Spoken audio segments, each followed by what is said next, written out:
In this video, we are going to see how we can install the WhatsApp on an iPhone. It's a pretty straightforward and simple process here, guys. All we have to do is just launch the application of the Apple App Store that you find it right here. Click on that and we can search for any application we want. At the bottom, you can see this magnifying glass. Click on that. And from here, we will just write WhatsApp. So click on that.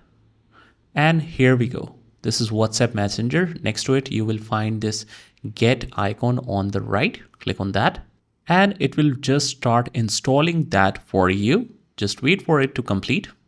Now, once it is installed, you will get this open button. Click on that.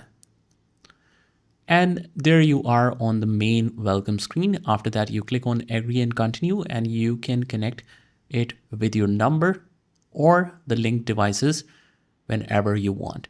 I hope you found this video helpful, and if you did, hit the like button and subscribe to our channel, and I will see you in the next one.